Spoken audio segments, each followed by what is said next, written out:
Bonjour à tous, bonjour Marine Le Pen. Bonjour. Le Front National fait pour la première fois son entrée au Sénat avec 2 élus. C'est la conséquence logique des bons résultats municipaux, puisque ce sont d'abord les conseillers municipaux qui votent pour les sénateurs. Mais vous vous dites que ça va au-delà. Oui, bien sûr. Cet effet mécanique, c'est une explication un peu courte, pour une raison simple, c'est que nous avions 1000 élus, c'est-à-dire 1000 électeurs, qui sont effectivement Front National, Rassemblement Bleu Marine. Et nous avons réuni 4000 électeurs. Ça veut dire que nous avons largement dépassé notre socle politique et que nous avons été capables de rassembler des voix chez des élus de terrain. Comment vous l'expliquez ? Je l'explique parce que nous nous attachons aux véritables préoccupations des élus locaux, parce qu'ils nous font confiance, parce que nos idées avancent et parce que nous avons dénoncé avec la plus grande vigueur aussi les réformes territoriales qui vont, et je le dis aux Français, entraîner un chaos épouvantable dans nos territoires. Les modifications que les socialistes veulent voir mettre en œuvre sont des modifications qui vont entraîner un chaos budgétaire, un chaos administratif et qui, écoutez-moi bien, ne feront pas faire 1 centime d'économie. Il ne faut pas simplifier ce fameux millefeuille administratif ? Non, mais il faut le simplifier, mais pas comme ça. Écoutez, ils indiquent déjà que les fusions des régions contiendront autant d'élus que lorsque les régions n'étaient pas fusionnées. Alors quel est l'intérêt, objectivement, de les fusionner? Bon, tout est comme ça, c'est une politique en dépit du bon sens. Et puis, permettez-moi de vous dire que les élus qui sont sur le terrain, ils payent les conséquences aussi de la politique qui est menée. Ils voient, eux, les ravages de l'immigration sur les territoires. Ils voient les conséquences sociales. Ils voient les problèmes de sécurité. Ils voient les conséquences des diktats de l'Union européenne sur la manière dont fonctionne notre pays. Et donc, il n'est pas très étonnant qu'ils se tournent vers le Front National, qui est le seul à avoir la lucidité et le courage pour répondre à ces préoccupations. Est-ce que, pour vous, ces résultats des sénatoriales, c'est de bon augure pour les prochaines élections, les territoriales de l'année prochaine et les régionales de l'année prochaine? Oui, bien sûr, c'est de bon augure, même si c'est un élément qui s'accumule à d'autres. Je rappelle mais vous tout de pensez même pouvoir que nous prendre sommes... des cantons, Je rappelle des que régions? Oui, mais là, ce sont tous les électeurs français qui voteront. Donc, je me reporte aux résultats des élections européennes, où je vous rappelle tout de même que le Front National est arrivé en tête.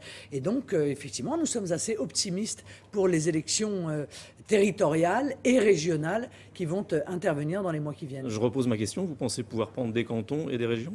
Je pense que nous pouvons effectivement réussir cet exploit. Ce sera une marche supplémentaire. Je rappelle à tous que notre objectif, c'est d'arriver au pouvoir pour radicalement changer la politique qui est menée dans notre pays, pour rompre avec cette politique délétère qui est celle de François Hollande, mais qui est la continuation elle-même de celle menée par Nicolas Sarkozy. C'est-à-dire que vous pensez pouvoir gagner la présidentielle? Bien entendu, je pense que nous pouvons gagner la présidentielle car je crois véritablement qu'il est largement temps que le bon sens gagne dans notre pays et qu'on rompe avec 30 années d'effondrement de notre pays, d'affaiblissement de notre pays. Est-ce que le retour de Nicolas Sarkozy ne compromet pas vos chances à la présidentielle? Non, je ne crois pas du tout. D'abord, ce retour est totalement raté et puis il apparaît tel qu'en lui-même. Pour quelle raison? Il apparaît tel qu'en lui-même, c'est-à-dire un homme capable de refaire pour la 5e, 6e, 7e fois les mêmes promesses, alors que durant le temps de son mandat, il n'en a pas mis une seule en œuvre. Donc quand on l'entend parler de Schengen, lorsqu'on l'entend parler de référendum, on a envie de sourire. Sur un autre sujet, le budget de la sécurité sociale va être en déficit plus important que prévu. Du coup, le gouvernement s'apprête à prendre des mesures sur la politique familiale. Est-ce que ça vous paraît une erreur? Bien entendu. Ça n'a pas de sens comme politique. C'est profondément injuste de s'attaquer aux familles. Et c'est encore une fois l'inverse de ce qu'il faudrait faire. Il y a un trou de la sécurité sociale, mais qu'à cela ne tienne. Pourquoi ne pas lutter contre la fraude sociale? Depuis des années, on fait le constat qu'il y a une fraude sociale massive. On fait le constat qu'il y a 10 millions de cartes vitales surnuméraires sur les 60 millions qui existent. 10 millions de cartes surnuméraires. C'est une manière politiquement correcte de dire qu'une grande grande partie, sont des fausses cartes vitales. Et ça, évidemment, ça crée un trou considérable. Il faudrait 3 mois pour régler cela. C'est d'une simplicité totale. Pourquoi est-ce qu'on ne le fait pas? Voilà la vraie question. L'aide médicale d'État accordée aux clandestins, c'est près de 1 milliard de dépenses chaque année et ça augmente de manière exponentielle. Est-ce que vous pouvez me dire... Est-ce qu'on peut laisser des gens sans les soigner du tout? Non mais, lorsque les gens ont un danger vital, lorsque il y a un danger d'épidémie, dans tous les pays du monde, ils sont pris en charge. Mais est-il normal dans notre pays qu'alors que les Français payent des cotisations, payent des mutuelles, n'arrivent pas à se soigner pour une grande partie, que des retraités renoncent à des soins, on prenne en charge les soins de manière intégrale de ceux qui ont violé la loi française en arrivant sur notre territoire sans y avoir été invités ou en s'y maintenant alors qu'ils n'ont pas le droit d'y être. Ça, c'est une véritable injustice. Mais là encore, la lutte contre les familles est une belle persévérance de la part des gouvernements depuis maintenant 30 ans. Je reviens d'un mot sénatorial. Est-ce que vous pensez que François Hollande doit tirer des conséquences de la perte de la majorité au Sénat de la gauche? Mais s'il ne tire pas de conséquences, alors quand le fera-t-il? Car chaque élection qui a eu lieu depuis son élection a été un échec total. Et l'échec est de plus en plus lourd. Le rejet de la politique de François Hollande est de plus en plus lourd. Et que répond François Hollande? Eh bien, je continue sur ma lancée. Je ne veux rien entendre, je ne veux rien voir. Il faut dissoudre l'Assemblée nationale. Je le répète une nouvelle fois, car il faut redonner la parole au peuple. Dans une démocratie digne de ce nom, c'est le peuple et lui seul qui décide. Lorsqu'il y a un désaveu à ce point de la politique menée, alors le seul moyen, c'est de revenir au peuple. Sur la grève d'Air France, comment vous avez jugé la grève des pilotes? Je crois qu'il y a tout de même des considérations sur lesquelles il faut s'apesantir.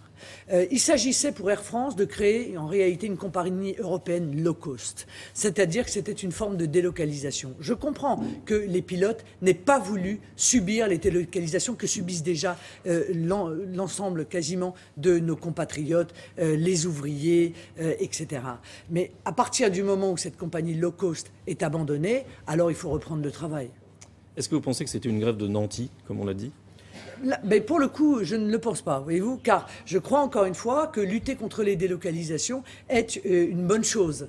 Aller chercher des salariés à bas coût dans les différents pays européens, c'est ce qu'Air France voulait faire, c'est ce qu'ont fait énormément d'entreprises, c'est ce qui a contribué, incité par évidemment la politique gouvernementale, c'est ce qui a contribué à effondrer notamment notre industrie. Donc il faut faire l'inverse, il faut protéger les emplois français. Je pense que les pilotes le faisaient, mais maintenant qu'ils ont obtenu gain de cause, les Français ne comprendraient pas que cette grève continue. L'intervention en Irak, l'intervention française en Irak, est-ce que vous participez à l'union nationale autour de cette intervention? Oui, d'accord, mais ça veut rien dire. C'est un moyen d'empêcher les critiques qui pourraient être formulées. Alors, moi, j'aimerais d'abord qu'on s'occupe de notre sécurité intérieure. Qu'est-ce qui a été fait pour protéger les Français contre le retour ou la présence des djihadistes dans notre pays? Réponse: rien. Voilà.